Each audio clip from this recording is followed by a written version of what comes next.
আসসালামু আলাইকুম রহমতুল্লাহ। আপনারা সবাই জানেন যে আমরা কেন আজকে এখানে উপস্থিত হয়েছি। একটা কথা আছে এবং আমরা পূর্বে জানতাম এবং ছোটকালে আমরা সাধারণ জ্ঞানের বইয়ে পড়েছিলাম যে বাংলাদেশে কোন জিনিসের জন্য বাংলাদেশ প্রসিদ্ধ কিংবা বিখ্যাত। তখন আমরা সবাই জানতাম যে বাংলাদেশ হচ্ছে গ্যাসের খনি।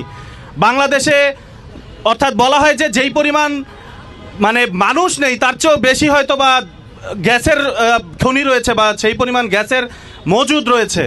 অথচ সেই বাংলাদেশে আজ গ্যাসের সংকটে আমরা ভোগান্তিতে ভুগছি। বলা হয় যে বাংলাদেশে প্রতিদিন গ্যাসের প্রয়োজন হচ্ছে 380 কোটি ঘনফুট গ্যাস। অথচ সেখানে পরিসংখ্যানে দেখানো হচ্ছে যে বাংলাদেশে বর্তমানে গ্যাসের মজুদ হচ্ছে বা প্রতিদিন যেই পরিমাণ গ্যাস সাপ্লাই দিচ্ছে সেটা হচ্ছে মাত্র 215 কোটি ঘনফুট গ্যাস। অর্থাৎ আমরা প্রায় 160 কোটি ঘনফুট গ্যাসের সংকটে রয়েছি, যেই দেশে কিনা গ্যাসের খনি রয়েছে। এর পেছনে প্রধান কারণ হচ্ছে বিগত 17 বছর যে ফ্যাসিস্ট আমল, সেই ফ্যাসিস্ট সরকার শুধু এলএনজি আমদানির উপরে নির্ভর করেছিল।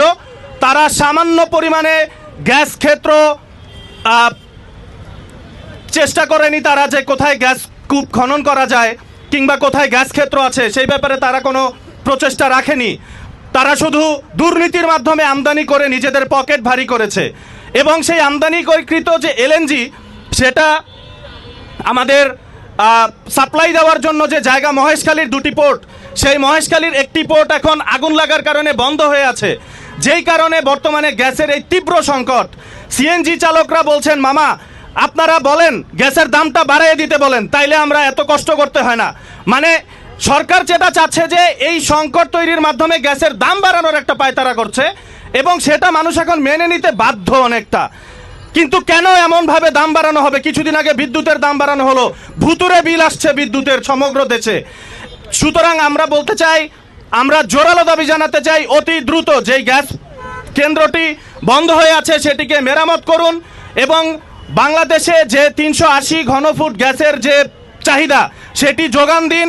নতুন গ্যাস ক্ষেত্র আপনারা খনন করুন এবং ভোলায় যে গ্যাস ক্ষেত্রটি আছে সেটিকে বাংলাদেশের জাতীয় গ্রিডে অন্তর্ভুক্ত করুন।